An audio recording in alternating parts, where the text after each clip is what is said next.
வணக்கம். நான் திவ்யாங்கா Tripathi Dahiya. Crime patrol நிகழ்ச்சிக்கு உங்களை வரவேற்கிறேன்.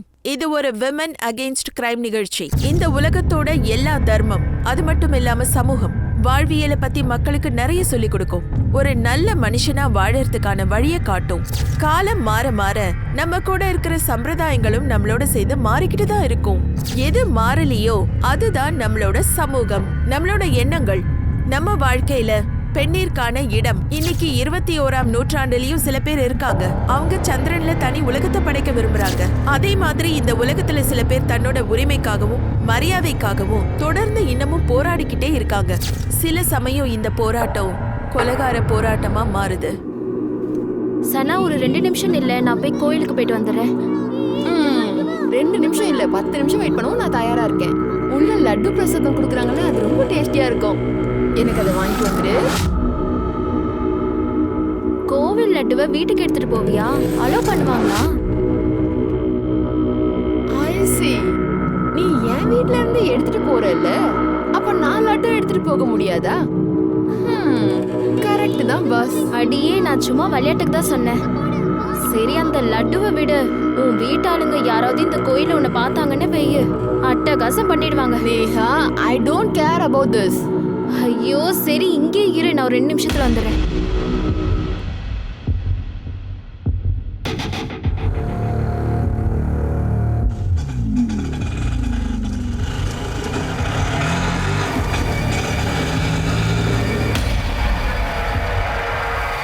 சனா மேடம், நீங்களா?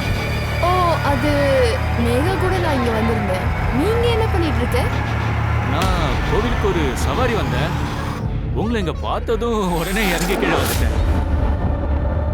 மேகா உள்ள போயிருக்கா, அதான் அவளுக்காக நான் வெயிட் பண்றேன். சரி, அவங்களும் வரட்டும், எல்லாரும் சேர்த்து ஒண்ணவே விட்டுடலாம். இல்ல இல்ல இல்ல இல்ல, நாங்க நடந்துதான் வீட்டுக்கு போவோம். நீங்க எதுக்கு நடந்து போகணும்? அட, நான் இருக்கேன்ல, அங்கதான் எனக்கு ஒரு சவாரி இருக்கு, அதை பிக்கப் பண்ணும். அட வாங்க மேடம், ஆட்டோல உட்காருங்க. வாங்க மேடம்.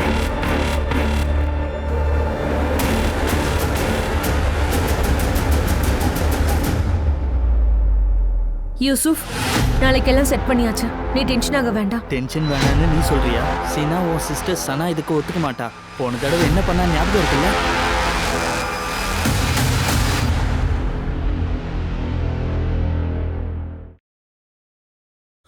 அடடா, ஸ்வீட்டா? எங்கிருந்து வாங்கி வந்த? ஒன்னும் இல்லப்பா, நான் மேகா கூட கோவிலுக்கு போயிருந்தேன். அங்க இருந்து தான் வாங்கிட்டு வந்தேன். ரொம்ப டயர்டா இருக்கு.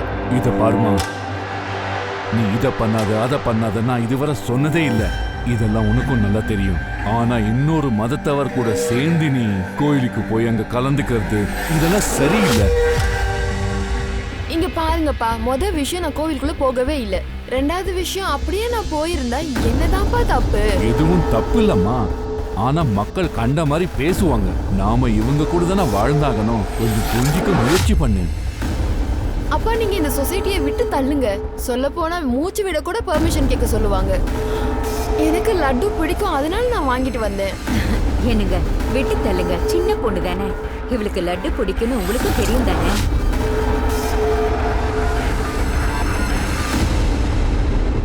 ருபீனா, நாளைக்கு நீ சனா கூட போயிடு. எனக்கு வேற வேலை இருக்கு. எங்க போகணும்? இவகிட்ட சொல்லிடு. ஊரு சுத்தணும்னா இவ எப்பவும் ரெடியா இருப்பா இல்ல? நாளைக்கு காலேஜுக்கு போகணும், ஃபார்ம் ஃபில் பண்றதுக்கு. அப்பனா நான் கண்டிப்பா வருவேன். அங்க ஒரு சாட் கிடைக்கும், அது ரொம்ப நல்லா இருக்கும். அங்க இருந்து எல்லாருக்கும் பார்சலும் வாங்கிட்டு வந்துடலாம். சரி, நாளைக்கு போலாம்.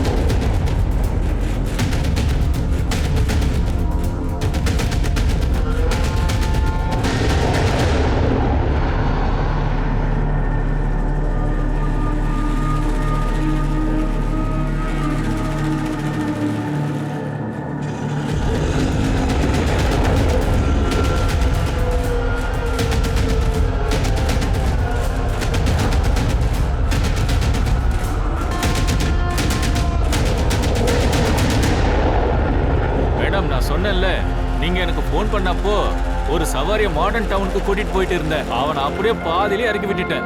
வண்டியை திருப்பி அப்படியே உங்க வீட்டுக்கு வந்துட்டேன். அட சவாரியை எதுக்கு விட்ட? நீ என்கிட்ட சொல்லியிருந்தா நான் வேற ஆட்டோவை பிடிச்சிருக்கேன். சும்மா தான் பாதியிலே இறக்கி விட்டேன். ருபீனா, எனக்கு ஒண்ணு சொல்லு. இந்த தடவை காலேஜ்ல ஆன்லைன் ஃபார்ம் கொடுக்கலையா? கொடுத்திருந்தாங்க. அப்போ நீ ஆன்லைன்ல ஃபில் பண்ணிருக்கலாம்ல. நான் சொல்லியிருந்தேனே, ஆனா அக்கா தான் காலேஜ் போய் ஃபில் பண்ணிட்டு வான்னு சொன்னாங்க. நீ சொல்லியிருந்தியா? ஆனா அவங்க தான் அதுக்கு ஒத்துக்கல. இந்த நிக்காவை ஒத்துக்கிறீங்களா? இங்க என்ன நடக்குது? சனா, நீ எப்படி இவ்வளவு சீக்கிரத்துல திரும்பி வந்துட்ட? இதுக்காக தானே வெளிய அனுப்புனீங்க. அப்பதானே உங்க லைஃப பாலாக்கிக்க முடியும். இந்த யூசப்காக. சனா, இதுல நீ தலையிடாத. பெரியவங்க நாங்க உயிரோட இருக்கோம். அக்காக்கு என்ன தப்பு நடக்குதுன்னு அவங்களுக்கு சுத்தமா புரியல. ஆனா நீங்க என்னமா நீங்களும் ஓவரா பேசிட்டு இருக்க. எனக்கும் என் மனைவிக்குமான பிரச்சனை. இதுக்கு நடுவுல நீ வராத. அப்படியா? உனக்கும் மனைவிக்குமான பிரச்சனையா? ஏன் மறந்துட்டியா? இதோட நீ 3 தடவை தலாக் கொடுத்துட்ட. யாரும் யாருக்கும் எந்த தலாக்கும் கொடுக்கல. சரிக்கா, தலாக் பண்ணலனா இப்ப எதுக்காக மறுபடியும் கல்யாணம் பண்ற? சனா, நீயும் புரிஞ்சுக்க முயற்சி பண்ண மாட்டேங்கிற. நான் என் வீட்டுக்கு போய் ஆகணும். உங்களுக்கு உங்க வீட்டுக்கு போகணும்னா நீங்க இப்படியே போயிடுங்க. இதுக்கெல்லாம் அவசியமே கிடையாது. ஏன்னா இது பெரிய தப்பு. தப்பா? அப்படி எங்க எழுதி இருக்கு? காட்டுங்க, நானும் படிச்சு பாக்குறேன். தாரிக் சார், உங்க பொண்ணு நீங்க அளவுக்கு அதிகமா படிக்க வச்சுட்டீங்க. அப்பா, நடக்கிற தப்பு உங்க கண்ணுக்கு தெரியலையா? இது தப்பு இது சரின்னு நான் பார்க்க விரும்பல. ஜீனத், நீ உள்ள போயிட்டா நமக்கு நல்லது. அவ வீட்டை விட்டு இங்கேயே தங்கி இருக்க சொல்றியா? அப்புறம் உங்க 2 பேருக்கு நான் என்ன பதில் சொல்றது? இங்க பாரு, இவள உள்ள கூட்டிட்டு போ. நான் சொல்றது கொஞ்சம் கேளுங்க. நீங்க வா. என்ன நடக்குது? சார், அது புது பிசினஸ் ஆரம்பிச்சிருக்கோம். அதான் குரான் கொண்டு வந்தோம். ஆமா, நீங்க என்ன இங்க வந்திருக்கீங்க? இங்க 3 டிவோர்ஸ் ஒரு நிக்கா நடக்கிறதா நாங்க கேள்விப்பட்டோம். இல்ல சார், யாரோ தவறா இன்ஃபர்மேஷன் கொடுத்திருக்காங்க. சரியான தகவல் தான். இங்க டிவோர்ஸ் கொடுத்துட்டு மறுபடியும் கல்யாணம் நடக்குது.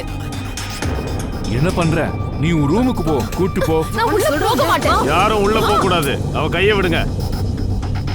மௌலானா சார், உண்மை என்னன்னு நீங்களே சொல்லுங்க. அது தாரிக் சார் என்ன பண்ண சொன்னாரோ அதுதான் நான் பண்ணிக்கிட்டு இருக்கேன். ஷர்மா, பூஜா, எல்லாரையும் ஸ்டேஷனுக்கு கூட்டிட்டு வாங்க. இங்க பாருங்க. பேசாதீங்க, ஸ்டேஷனுக்கு வாங்க.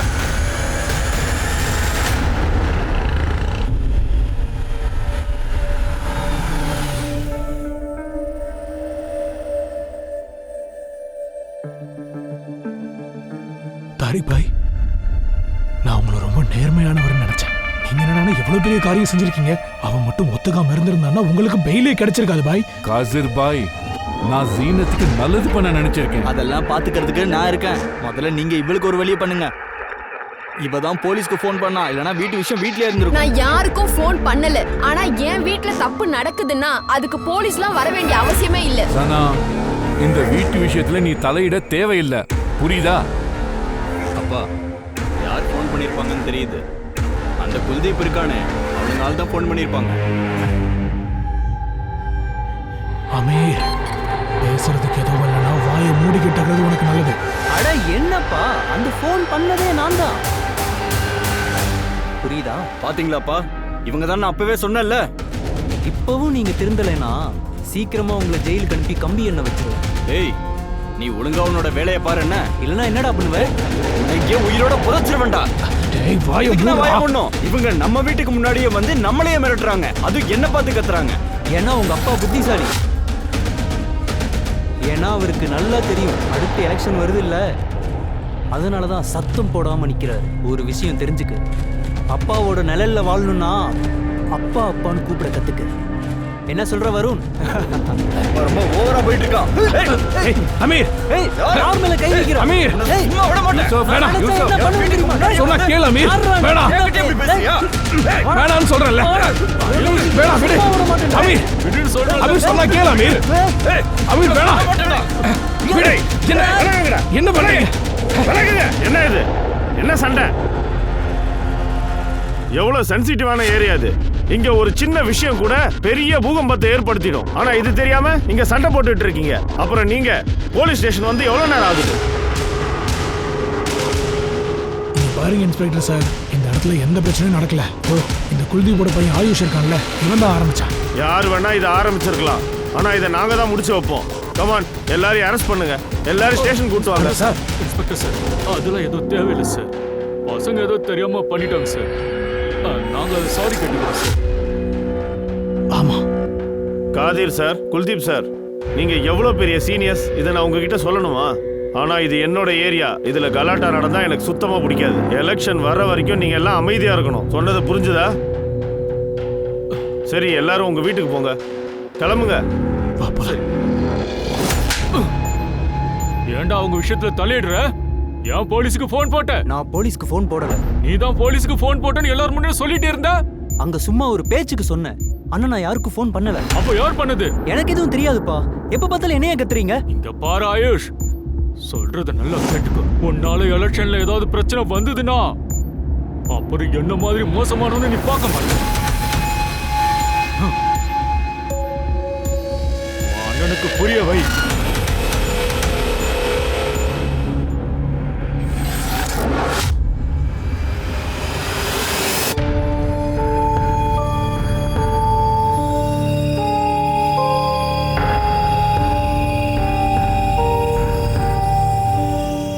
நீ எதுக்கும் கவலைப்படாத, போக போக எல்லாம் சரியாயிடும்.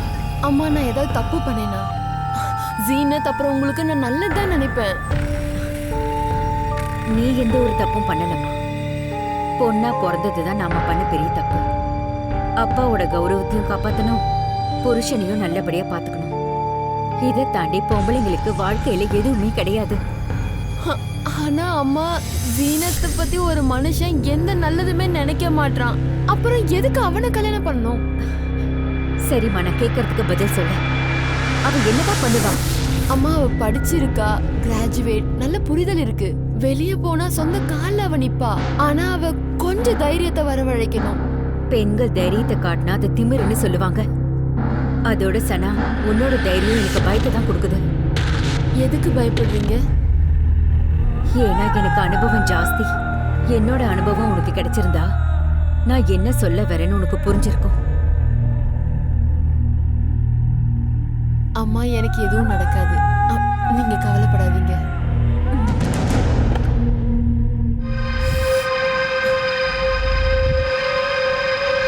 நீ ஏன் போன் எடுத்து என்ன பண்ணிட்டு இருக்க? ஒன்றும் இல்லை, சும்மா தான் பார்த்துக்கிட்டு இருந்தேன். இந்தாங்க உங்கள் ஃபோன். நான் வந்து உங்கள் ரூமை க்ளீன் பண்ணிட்டேன்ல.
சார், அந்த பொண்ணை கெரசின் ஊத்தி கொண்டு இருக்காங்க. 80% டேஞ்சர் ஸ்டேஜ்.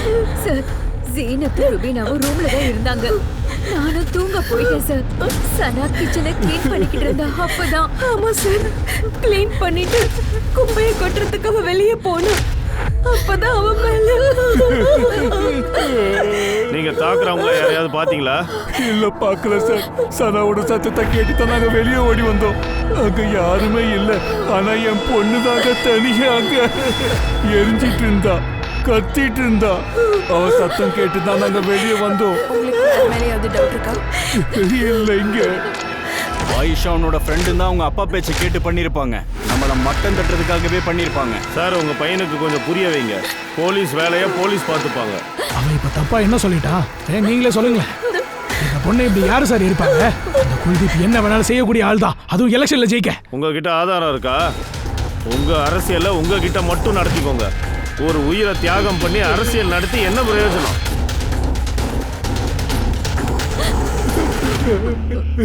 சாரி சார், உங்க நிலைமை எனக்கு புரியுது.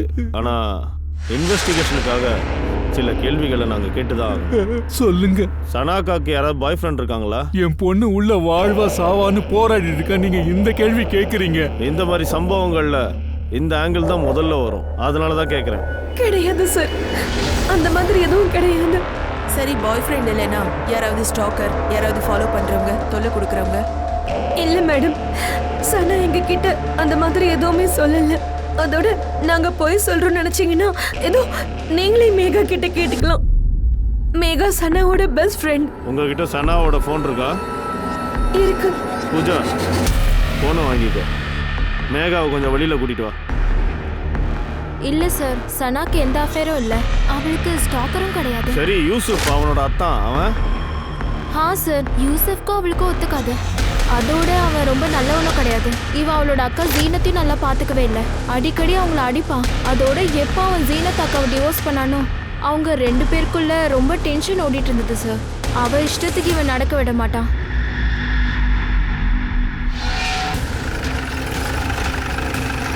சார், கிரைம் சீனை செக்யூர் பண்ணியாச்சு சார். ஆனால் டென்ஷனாக இருக்கிறதால இங்கே ஃபோர்ஸை கொஞ்சம் இன்க்ரீஸ் பண்ணிருக்கோம். Very good.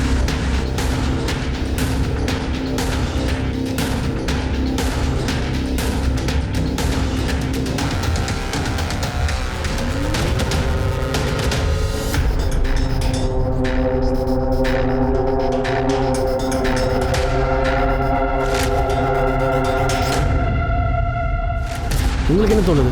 சனாவை தாக்குனது கம்யூனல் கிளாஷாக இருக்குமோ? ஐ மீன், இந்த நேரத்துக்கு சனா வெளியே வருவான்னு யாருக்கும் ஏற்கனவே நல்லா தெரிஞ்சிருக்கு. அதனால அவளை தாக்கிட்டு ஈஸியாக தப்பிச்சும் போயிருக்காங்க. இதை என்னால் ஏற்றுக்கவே முடியல சார். இந்த மேட்ரு பர்சனலோ இல்லை கம்யூனலோ எதுவாக இருந்தாலும் சனாவுக்கு நடந்தது ரொம்ப தப்பு, இதை மறுக்க முடியாது. அங்கே சிசிடிவி இருக்கு பாருங்க, ஃபுட்டேஜை கலெக்ட் பண்ணுங்க. அதுவரை குல்தீப்பை பார்த்து பேசிட்டு வரேன். Okay sir. இங்க பாருங்க இன்ஸ்பெக்டர் சார், நான் சொல்றது தயவு செஞ்சு நம்புங்க. இதுக்கும் எங்களுக்கும் எந்த சம்பந்தமும் கிடையாது. அப்புறம் ஒரு முக்கியமான விஷயம் சார், இந்த விஷயத்துல என்னோட பேரு அடிபட்டுச்சுன்னா வரப்போற எலெக்ஷன்ல நான் தோத்து போயிடுவேன் சார். ஏற்கனவே அங்கேயே ஏகப்பட்ட பிரச்சனை, வெடியாட்கள் யாருமே தேவையில்லை. அது என்ன பிரச்சனை? நீங்க என்னதான் சொல்ல வரீங்க? சார், அப்பா சொல்ல வர்றது, அவங்கள பொறுத்த வரைக்கும் சனா ஒரு ஓப்பன் மைண்டட் பொண்ணா இருக்கா. அதனால அவங்க கம்யூனிட்டிக்கே அவளோட பழக்க வழக்கங்கள் பிடிக்கல. அதனாலதான் இதெல்லாம். எதுவா இருந்தாலும் ஓப்பனா சொல்லுங்க சார். அது யூசப், போன வாரம் கூட அந்த பையனை நீங்க பாத்தீங்கல்ல, போய் அவனே கேளுங்க.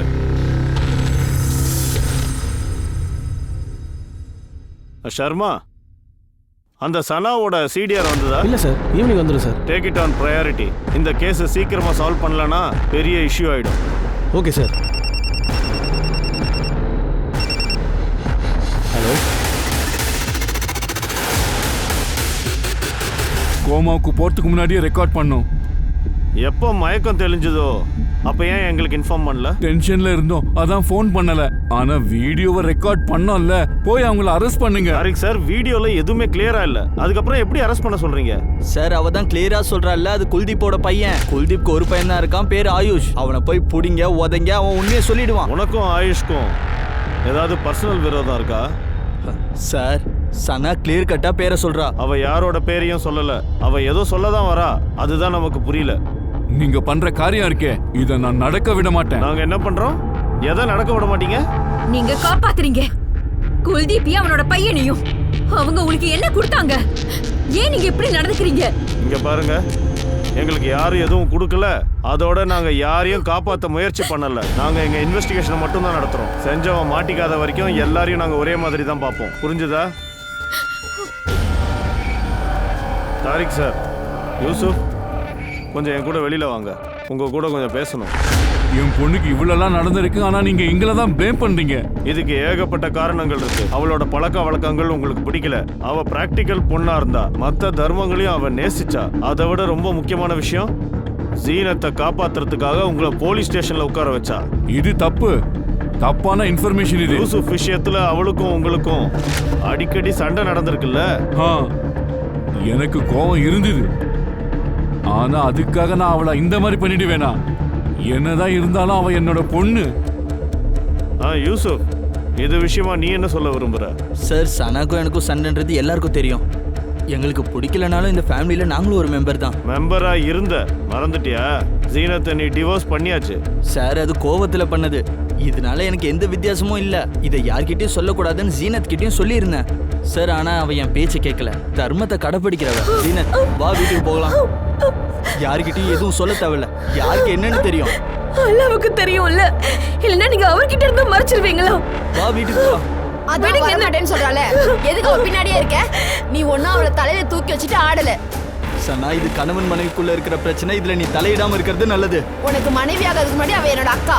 நான் கவலைப்படதான் செய்வேன். நான் தப்பு பண்ணிட்டேன்னு நான் ஆரம்பத்துல இருந்தே சொன்னேன். ஆனா ஜீனத் தான் என் பேச்ச கேட்கவே இல்லை. அப்புறம் சனா என்னை ஜெயிலுக்கு அனுப்புறதுலே இருந்தா. அதான் இப்ப பிரச்சனை முடிஞ்சது இல்ல, கோமாக்கு போயிட்டாலே. அப்புறம் தாரிக் சார், சனாவோட கல்பிரிட்டை நாங்க கண்டிப்பா பிடிச்சிருவோம்.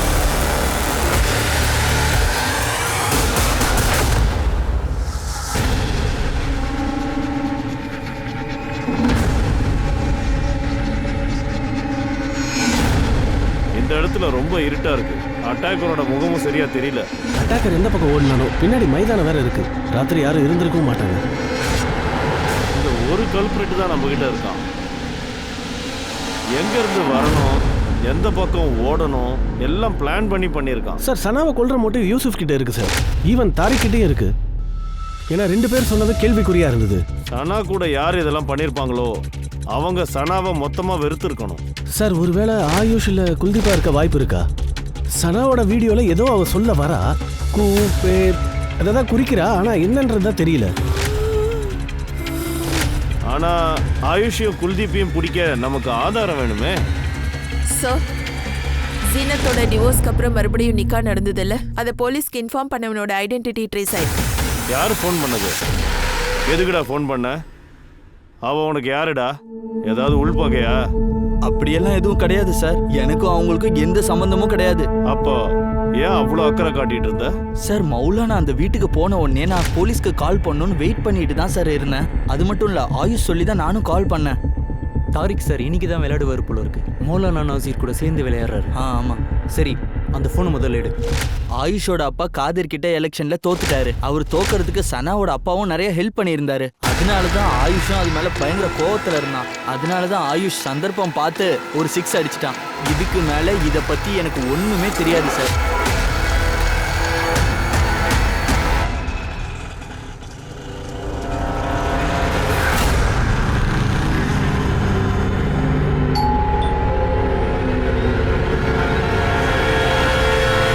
இந்த கௌரவ் ஆயுஷ் சொன்னதுனால தான் கால் பண்ணியிருக்கான்.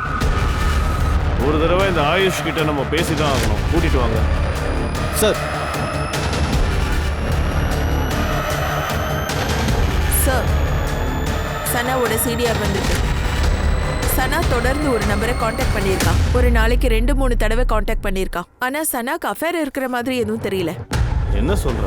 இந்த நம்பருக்கு அவ கால் பண்ணியிருந்தாலும் 2-3 செகண்ட்க்கு மேல பேசினதில்ல. ஒருவேளை அஃபேர் இருந்திருந்தா ரொம்ப நேரம் பேசியிருக்கணும். அது மட்டும் இல்ல, அந்த நம்பர்ல இருந்து சனாக்கு காலே வரல. இன்னொரு விஷயம், சனாவோட கால் லாக்ல இந்த நம்பர் டெலிட் ஆயிருக்கு. இந்த நம்பர் யார் பேர்ல ரெஜிஸ்டர் ஆயிருக்கு? யாரோ சூரஜ் சர்மா பேர்ல. சூரஜ் சர்மா. வாங்க, இவன் யாருன்னு நம்ம கண்டுபிடிப்போம். Okay sir. ஏன் எதுவுமே சொல்ல மாட்டேங்கிறீங்க? என் பொண்ணு எப்ப குணமாவா? இங்க பாருங்க, எங்க சைடுல இருந்து முழு முயற்சி எடுத்திருக்கோம். ட்ரீட்மெண்ட்டுக்கு இவளோட பாடி தான் ரெஸ்பாண்ட் ஆகணும். இப்ப எல்லாம் இவளே டிபெண்ட் பண்ணி தான் இருக்கு.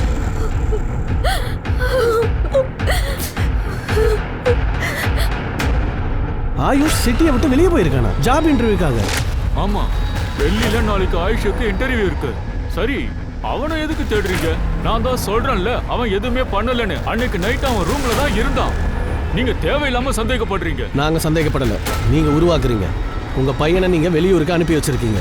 உங்க இன்ஃபர்மேஷனுக்காக சொல்லிடுறோம், உங்க பையன் தான் ஜீனத்தோட நிக்காவை பத்தின டிப்பை போலீஸ்க்கு கொடுத்துருக்கான்.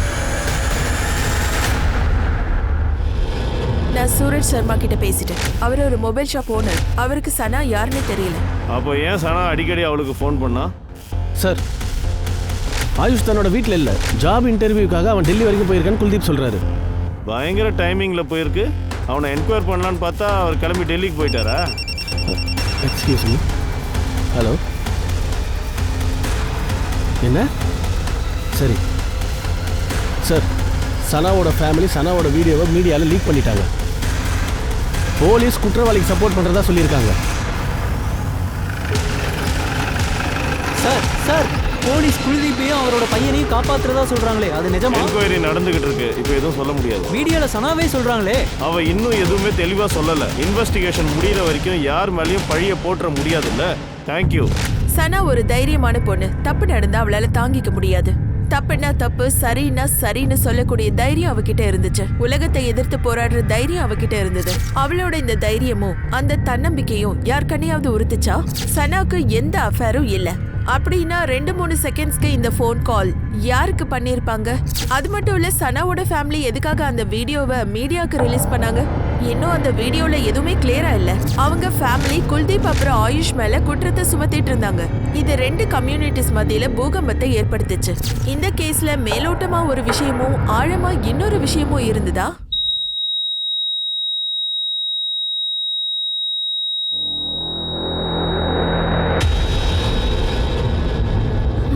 Doctor, I'm sorry. She is no more.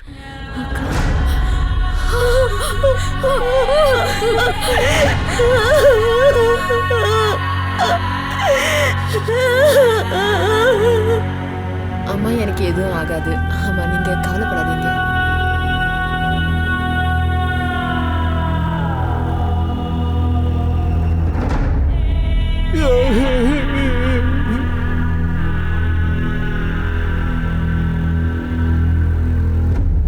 ரொம்ப அழகான அடக்கமான பொண்ணா இருக்கா. சரி குல்தீப் சார், கல்யாண தேதியை சீக்கிரமா ஃபிக்ஸ் பண்ணுங்க. கண்டிப்பா அப்படியே பண்ணிடலாம். வாங்க, நம்ம 2 பேரும் சேர்ந்து ஒரு நல்ல டேட்டா ஃபிக்ஸ் பண்ணி அந்த டேட்லயே நடத்திடலாம். குல்தீப் சார், நீங்க எந்த டென்ஷனும் எடுத்துக்க வேணாம், எல்லாம் நல்லபடியா முடிஞ்சிரும். என் பொண்ணு சாகச்சிட்டியடா. என்ன பண்ணிட்டு இருக்கீங்க? விடுங்க அவரை. விடுங்கன்னு சொல்றேன்ல. என்னாச்சு இப்போ? விடுங்க, சண்டை போடாதீங்க. விடுங்க. விடுங்க வரல.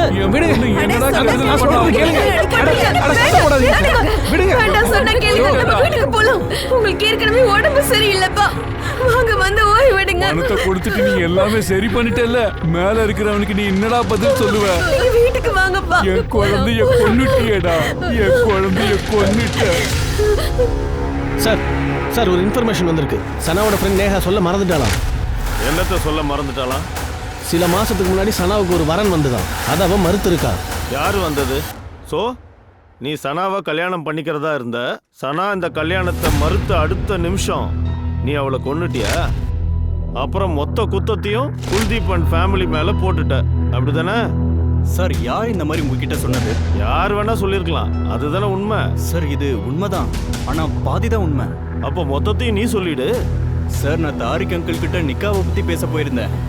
ஆனா சனாக்காக போகல, ருபீனாக்காக போயிருந்தேன். எனக்கு ருபீனாவை கல்யாணம் பண்ணிக்கணும். அது சரிப்பா, எங்களுக்கும் ரூபினாவுக்கு கல்யாணம் பண்ணணும். சனா தான் பெரியவ, அதனால அவளுக்கு கல்யாணம் பண்றதுக்கு ஒரு பையனை தேடி ஆகணும். அப்பா என்ன பேசுறீங்க? அக்கா இல்லாம இருந்தா இவனை எனக்கு கட்டி வைப்பீங்களா? ருபீனா, அப்பா தான் பேசிக்கிட்டு இருக்கார்ல, நீயே நடுவுல வர. இருக்கட்டும் ஆண்டி, இதுல ருபீனாவோட சம்பந்தமும் வேணும்ல. சரி, ஒரு வேலை பண்ணுப்பா. உனக்கு ஆட்சேபனை இல்லைன்னா தனக்கு ஒரு பையன் தேடிட்டு தான் இருக்கும். நீ வந்து விருப்பப்பட்டா காதிர்பாய் கிட்ட நான் பேசவா? இங்க என்ன எக்ஸ்சேஞ்ச் ஆஃபர் நடக்குதா? சனா இல்லனா ருபீனா, ருபீனா இல்லனா சனா. நீ என்ன பேச்சு பேசுற? அமீர் போல நல்ல பையன் உனக்கு கிடைப்பானா? எனக்கு தேவையும் இல்ல. அதோட அமீர் நீ முதல்ல இங்க இருந்து வெளியே போ. என்ன கல்யாணம் பண்ணிக்கிறத பத்தி யோசிக்காத, சரியா? அவ தன்னை பேரழகின்னு நினைச்சுக்கிட்டு இருந்தா. எனக்கு அவளையும் பிடிக்காது, அவளோட எண்ணங்களையும் பிடிக்காது. நான் உங்க வீட்டுல நிக்கா பண்ணிக்கிறேன் அப்படின்னு நான் சொல்லவே இல்லை. அப்பவும் அவ அவமானப்படுத்தினா. எதை நினைச்சு இந்த ஆணவத்துல தெரிஞ்சாலோ. அவ ஆணவத்தை அழிக்க நீ என்ன செஞ்ச? சார், நான் எதுவுமே பண்ண வேண்டாம். ஏன்னா நான் ரூபினாவை தான் விரும்பினேன். நான் அவளுக்காக காத்திருந்தேன். சனாக்கு நிக்கா முடிஞ்சிருந்தா நான் மறுபடியும் அவகிட்ட போய் பேசியிருப்பேன், ருபீனாவுக்காக. சனாவும் அவமானப்படுத்திட்டா, ரூபினாக்காக காத்திருக்க வேண்டியது வந்தது. அதனால என்னாச்சு? சனாவும் இறந்ததுனால அவளுக்கு சரியான தண்டனை கிடைச்சது. நீ எதுக்காக காத்திருந்தியோ அது நடந்துருச்சு. என்ன சார், ஜிலேபி மாதிரி சுத்தி வளைச்சு பேசுறீங்க. ஆனா இதை புரிஞ்சிக்க முடியாத அளவுக்கு நான் முட்டாள் இல்லை. அதனாலதான் சொல்றேன், உங்க டைமை என் மேல வேஸ்ட் பண்ணாதீங்க சார். ஏன்னா என்கிட்ட உங்களுக்கு எதுவுமே கிடைக்காது.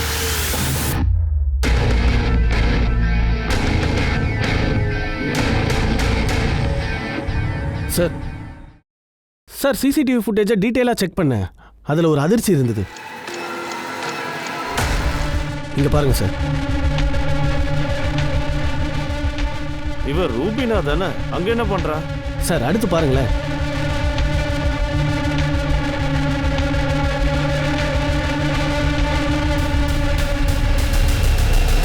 சார் ஒரு நிமிஷம். இவன் Suraj Sharma, mobile shop owner. Sana call பண்ணது இவருக்கு தான். இவன் சூரஜ் சர்மாவா? ஆ. சார் சனாவோட ஃபோன்லேருந்து இவனுக்கு கால் போகுது. அந்த கால் கட்டாயி முடிஞ்சதுமே ரூபினா இந்த லெட்டரை வெளியே எடுத்துட்டு வந்து வைப்பா. கொஞ்ச நேரத்தில் அவன் அதை வந்து கலெக்ட் பண்ணிட்டு போயிடுவான். அப்படின்னா சனா கால் பண்ணல, ரூபினா தான் பண்ணியிருந்திருக்கா. அப்படிதான் சார் தெரியுது. சார் அடுத்து பாருங்களேன். இன்னொரு இன்ட்ரெஸ்டிங்கான விஷயம். இந்த ஆளை பாருங்க, ஆட்டோக்காரன். எப்பவுமே சனா வீட்டுக்கு வெளியவே இருப்பான். ரெகுலரா சனா கிட்ட பேசிக்கிட்டே இருப்பான். சனாவை இவன் தான் ஆட்டோல கூட்டிட்டு போவான். ஆனா சனாவோட தாக்குதலுக்கு அப்புறமா இவன் இந்த பக்கம் வரவே இல்லை. ரூபினா ஆட்டோக்காரன், 2 பேர்கிட்டயும் நான் பேசணும். சார் மேடமையில மாட்டி விட்டுறீங்க. சனா எனக்கு என் தங்கச்சி மாதிரி.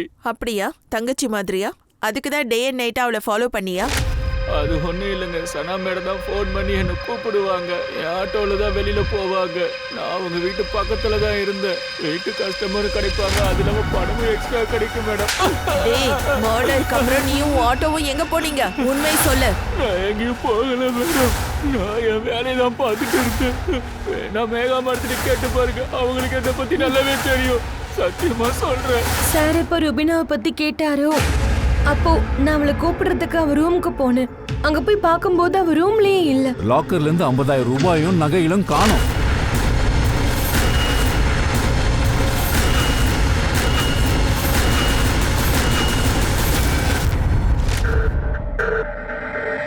ரெண்டு நாளைக்கு முன்னாடி சனா இறந்திருக்கா. இப்ப ரூபினாவும் வீட்டுல காணோம். உங்க வீட்டுல என்னதான் நடக்குது சர்மா?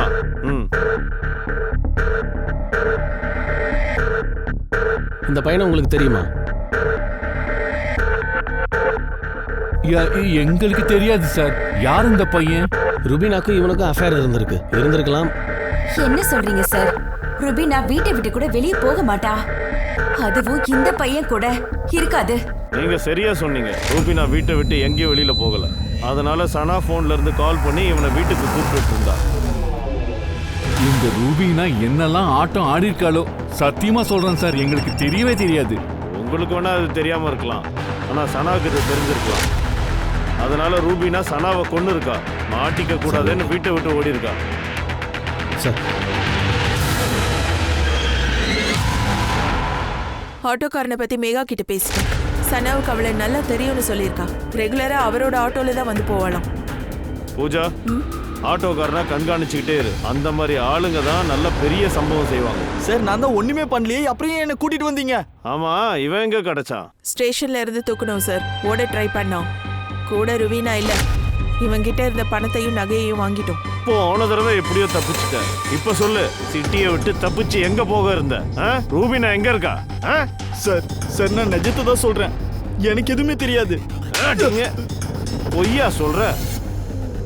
ரூபினா யாருன்னே தெரியாது. அவளை நீ பார்த்ததும் இல்ல. ஆனா இதெல்லாம் கொடுத்துட்டு போயிட்டாளா? அவ என்னோட கஸ்டமர். அவ என்கிட்ட கடன் வாங்கியிருந்தா. அது என்ன கடன்? அது வந்து சார், நான் சூதாட்டம் விளையாடுவேன். அவ என் கூட தான் விளையாடிட்டு இருந்தா. அது மட்டும் இல்லாம அவ ஏகப்பட்ட பணம் எனக்கு தர வேண்டியது இருந்தது. சூதாட்டமா? அப்படின்னா சட்டாவா? கிட்டத்தட்ட அந்த மாதிரி தான். ருபினாக்கு பணம் தேவைப்பட்டது, அதனால அவ சூதாட்டம் விளையாடினா. ஆனா இது விளையாட வீட்டை விட்டு வெளியே வர முடியாது. அவ கால் பண்ணி என்ன கூப்பிட்டுடுவா. அவ அவளோட லக்கி நம்பரை எழுதி அந்த பூச்செட்டி கீழே வச்சிருவா. நான் போய் அதை கலெக்ட் பண்ணிப்பேன். எங்களுக்குள்ள மணி டிரான்ஸ்ஃபர் இந்த மாதிரி தான் நடந்துச்சு. ருபினா 1 லட்சம் ரூபாய் கொடுக்க வேண்டியது இருந்துச்சு. இது அதுக்கான பணம் தான் சார். இன்னைக்கு காலையில தான் அவ என்கிட்ட கொடுத்தா.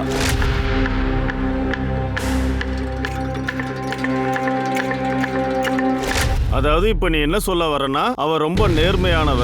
ஓடி போறதுக்கு முன்னாடி உன் கடனை அடைச்சிட்டு போயிட்டான்னு. ஏண்டா என்ன முட்டாளாக்க பாக்குறியா? இல்ல சார், நான் உண்மையை தான் சொல்றேன். அவளுக்கு என் அவசியம் இருந்தது, அதனாலதான் அவ என்னை தேடி வந்தா. அப்படி அவளுக்கு என்ன அவசியம் இருந்தது? உன் கடனை அடைக்காம அதை நிறைவேற்ற முடியாதா? அவளுக்கு டெல்லி டிக்கெட் தேவைப்பட்டுச்சு. அது அவளால யார்கிட்டயும் சொல்லவும் முடியல. அதனால அதை என்கிட்ட அவ சொன்னா. அந்த விஷயத்துல கொஞ்சம் ஹெல்ப் பண்ண சொன்னா. டெல்லியா? சார் டெல்லியில ஆயுஷோட ஜாப் இன்டர்வியூ இருந்தது. சார் நான் ஃபோன் போட்டுட்டே இருக்கேன், ஆனா ஃபோன் போக மாட்டேங்குது. போகவும் போகாது. நாங்க எல்லாத்தையும் எடுத்தாச்சு. உங்க பையன் ஆயுஷ்க்கு டெல்லியில எந்த இன்டர்வியூவும் கிடையாது. அதோட தாரிக் சார், உங்க பொண்ணு ரூபினா அவளும் இங்க இருந்து ட்ரெயினை பிடிச்சி டெல்லிக்கு கிளம்பி போயாச்சு. சொல்லுங்க, இப்போவும் எல்லாத்தையும் மறைக்க போறீங்களா இல்ல தெளிவா சொல்றீங்களா? அதாவது ஆயுஷ் ரூபினாக்கு நடுவுல என்ன இருந்தது? சார், ஒரு வருஷத்துக்கு முன்னாடி நாங்க எல்லாரும் ஒரு கல்யாணத்துக்கு போயிருந்தோம். ருபீனா வீட்ல தனியா இருந்தா. ஏதோ ஒரு காரணத்துக்காக பாதியிலேயே நாங்க திரும்பி வர வேண்டிய இருந்தது. எப்போ நாங்க ருபீனா அம்மா, அப்பா, மறுபடியும் என்ன அம்மானு கூப்பிடாத. இங்க வர எங்க இருந்து உனக்கு தைரியம் வந்தது? டேய், முதல்ல வீட்டை விட்டு வெளில போடா. ஆயுஷ் ரூபினா என்ன பண்ணாங்களோ அது பெரிய தப்பு. விஷயம் வெளியே தெரிஞ்சு போச்சுன்னா எங்க 2 பேர் குடும்பத்தோட மானம் போயிருக்கும். அதனால குல்தீப் கிட்ட நான் பேசினேன். சார், விஷயம் வெளியில தெரிஞ்சுதான் என் மானம் போயிருக்கும், என் அரசியல் வாழ்க்கையே வீணா போயிருக்கு சார். அதனாலதான் சார் மூடி மறைச்சிட்டோம். இதுக்கப்புறம் நீங்க ஒழுங்கா இருக்கணும்னு அவங்க 2 பேரையும் மிரட்டி அப்புறம் விட்டுட்டோம் சார். ஆனா நீங்க சொன்ன பேச்ச உங்க பசங்க கேட்கல. சர்மா, டெல்லிக்கு ஃப்ளைட்டை போட்டு 2 பேரையும் பிடிச்சிட்டு வா. சார் சார் சார் சார், நாங்கள் 2 பேரும் சேர்ந்து சனாவை கொண்டுட்டோம்னு நீங்கள் நினைக்கிறீங்க. ஆனால் அப்படிலாம் கிடையாது சார். நாங்கள் 2 பேரும் வீட்டை விட்டு ஓட நினைச்சோம். எல்லாரையும் விட்டு விலகி வாழ நினைச்சோம். நான் எங்க வீட்டுக்குள்ளேயே கைதி மாதிரி வாழ்ந்துட்டு வந்தேன். இதெல்லாம் ஒரு வாழ்க்கையா சார்? ஏன் சார் ஒருத்தனை காதலிக்கிறது தப்பா சார்? நான் ஜாதி மதத்தை நம்புறவ கிடையாது. இதுக்கப்புறம் நீ வீட்டை விட்டு வெளியே போக கூடாது. அம்மா, நீங்க வெளியே வாங்க. நான் அவளுக்கு புரிய வைக்கிறேம்மா. நான் ஒரு அக்காவா இல்லாம ஒரு ஃப்ரெண்டா தான் உன்கிட்ட நான் இங்க பேச வந்திருக்கேன். நான் சொல்றது நல்லா புரிஞ்சுக்கோ. ஆயுஷும் நீயும் உலகத்தை பொறுத்த வரைக்கும் சின்ன பசங்க. முதல்ல உங்களோட படிப்பை முடிச்சிருங்க, அப்புறம் ஒரு வேலையை தேடுங்க. அதுக்கப்புறம் நீங்க ஒன்னா வாழ ஆசைப்பட்டீங்கன்னா வீட்டுல உங்களுக்கு சப்போர்ட் பண்றாங்களோ இல்லையோ, நான் உனக்கு எப்பவுமே சப்போர்ட் பண்ணுவேன். சார், சனா எப்பவுமே சப்போர்ட் பண்ணிட்டு இருந்தா சார். ஆனா நாங்க சேர்றது ரொம்ப சந்தேகமா இருந்தது.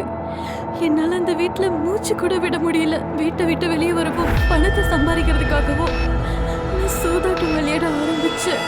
ஆனா அங்கேயும் ஏகப்பட்ட நஷ்டம் ஆக ஆரம்பிச்சது. ஆனா அதுக்கப்புறம் தான் ஆயுஷோடைய பேர் இந்த கேஸ்ல வருதுன்னு தெரிஞ்சுக்கிட்டேன். அப்ப வீட்டை விட்டு ஓடி போறதுதான் சரின்னு எனக்கு தோணுச்சு. ஆனா சனாக்காவை நாங்க கொல்லல. சனா சாகிறதுனால இந்த ஆயுஷ்க்கு எந்த ஒரு லாபமும் கிடைக்காது. ஆனா தாரிக், அவன் அவமானப்பட்டதுக்கு ரூபினா தான் காரணம், சனா கிடையாது. சார், இப்போ 2 சஸ்பெக்ட் தான் நம்மகிட்ட மீதி இருக்காங்க, யூசுப் அண்ட் அமீர். சார், ஜீனத்தா கூட இருக்கலாம். ஏன்னா சனா அவனுக்கும் தடையா இருந்தா. ஆனா சனா வீடியோல அவங்க பேரை சொல்லலையே.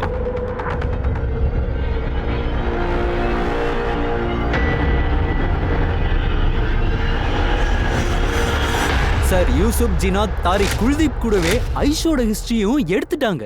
ஆனா ஒன்றும் கிடைக்கல. ஒரு பொண்ணை இவ்வளோ மோசமா எரிச்சு சாவடிக்கிறாங்க, ஆனா எதுவும் கிடைக்கலன்னு நீ சொல்ற. சார், சனாவுக்கு நடந்த விஷயத்தை எடுத்து வச்சு 2 பார்ட்டியும் ஒன்னா பேசுறாங்க. வரப்போற எலெக்ஷன்ல விஷயமே வேற மாதிரி கூட இருக்கலாம். எல்லாரும் ஒன்னா சேர்றாங்க, உட்காந்து பேசுறாங்க, பொண்ணை பழி வாங்குறதுக்கு சபதம் எடுக்கிறாங்க. ஆனா இவங்க உட்காந்து பேசும்போது ஒரு விஷயத்தை நோட்டீஸ் பண்ண, எல்லா இடத்துக்கும் ஒருத்த மட்டும் வரான். யாரு? சொல்லுங்க சார். நான் கௌரவ், ஆயுஷ் 3 பேரும் ஃப்ரெண்ட்ஸ் சார். கௌரவ் தான் ஆயுஷ் ருபீனாவை பத்தி என்கிட்ட சொன்னதே. இந்த ருபீனா இருக்காளே, எனக்கு அவளை ரொம்ப பிடிச்சிருக்கு. இவளையே நிக்கா பண்ணிக்கலாம் அப்படின்னு எனக்கு தோணுது. நீ இவளை நிக்கா பண்ணணும்னு நினைச்சா காலம் பூரா கல்யாணம் பண்ணாமே இருந்துருவ. ஏன்? ஆயுஷோட செட் ஆயிருக்கா, உன்னை திரும்பி கூட பார்க்க மாட்டா. சார், இந்த விஷயம் எனக்கு பேர் அதிர்ச்சியை கொடுத்தது. அவங்க ஒருத்தருக்கு ஒருத்தர் காதலிச்சிருக்காங்க. இது எனக்கு கோபத்தை கொடுத்துச்சு. எலெக்ஷன் அப்போ எனக்கும் ஆயுஷ்க்கும் நடந்த சண்டை, சின்ன சண்டை அப்படியே பெருசாயிடுச்சு. சார், ஒரு பக்கம் எலெக்ஷன் முடிஞ்சிருந்தது, இன்னொரு பக்கம் ருபீனா ஆயுஷ் பத்தி அவங்க வீட்டுக்கும் தெரிஞ்சு போச்சு.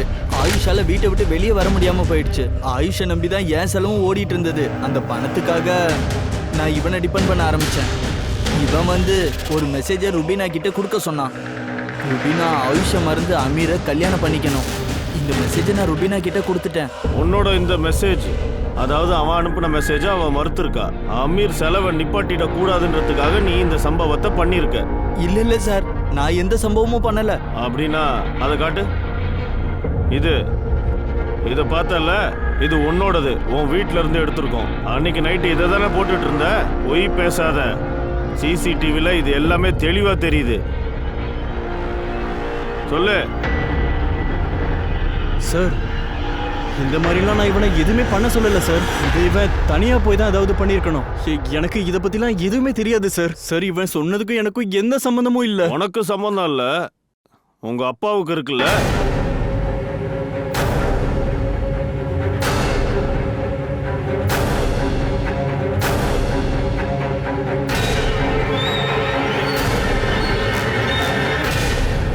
இப்ப சொல்லுங்க காதர் சார்.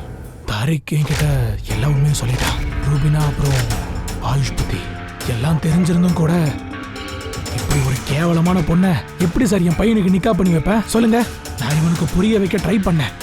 ஆனா இவன் பேச்ச கேட்டாதானே. ரூபினா தான் வேணும்னு ஒத்த கால நின்னா. என்னால அதை ஏத்துக்கவே முடியல. அதனால நான் தான் கௌரவ் கிட்ட பேசினேன். அங்கிள், அமீர் உங்க பேச்சே கேட்கலனா என் பேச்சு எப்படி கேட்பான்? அவன் பேச்ச கேட்கணுன்ற அவசியம் இல்ல. ஏன்னா விஷயம் இப்ப கைய மீறி போயிடுச்சு. எனக்காக ஒரு காரியம் பண்ண. அதுக்காக நீ எவ்வளவு பணம் கேட்டாலும் நான் தர தயாரா இருக்கேன். இந்த முட்டாளுக்கு நான் 5 லட்சம் ரூபாய் பணம் கையில கொடுத்தேன். ருபினாவோட கதையை முடிக்க சொன்னேன். ஆனா இந்த கிறுக்கு பையன் சனாவை கொன்னுட்டான். நான் 2-3 நாளா கண்காணிச்சிட்டு இருந்தேன். அப்பதான் அவள் டெய்லி நைட் குப்பை கொட்ட வருவான்ற விஷயம் தெரிஞ்சது. அன்னைக்கு நைட்டு ருபினா வீட்டுக்கிட்ட அவளுக்காக நான் காத்துக்கிட்டு இருந்தேன். ஆனா அன்னைக்கு ருபினாக்கு பதிலா சனா அங்க வந்துட்டா.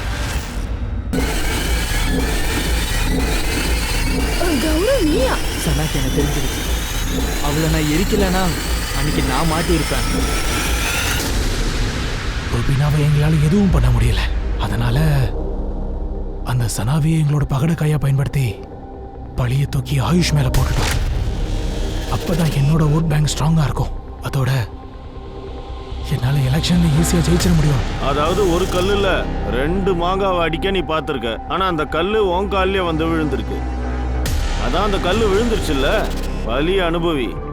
எந்த மாதிரியான சமூகத்தை நாம உருவாக்கிட்டு இருக்கோம். தப்பே பண்ணாத சனா மாதிரியான பெண்கள் கொல்லப்படுறாங்க. காதிர் மாதிரியான ஆட்கள் அதுலயும் லாபத்தை தேடிக்கிறாங்க. இந்த கேஸ் நமக்கு ஒரு பாடமா இருக்கு. ஆனா இன்னும் என் மனசுக்குள்ள ஒரு விஷயம் அகலாம இருக்கு. சனா செய்யாத ஒரு குற்றத்துக்காக தண்டனை அனுபவிச்சான். நம்ம சமூகத்துக்கு ஒரு ரீஃபார்மிங் அவசியம் தேவைப்படுது. இந்த மாற்றத்தை நாம கொண்டு வரணும். ஆரம்பத்தை வீட்ல இருந்தே ஆரம்பிக்கலாம். நான் திவ்யாங்கா திரிபாதி தஹியா உங்களுக்கு பாய் சொல்லிக்கிறேன். புது எபிசோட்ல மறுபடியும் சந்திக்கிறேன்.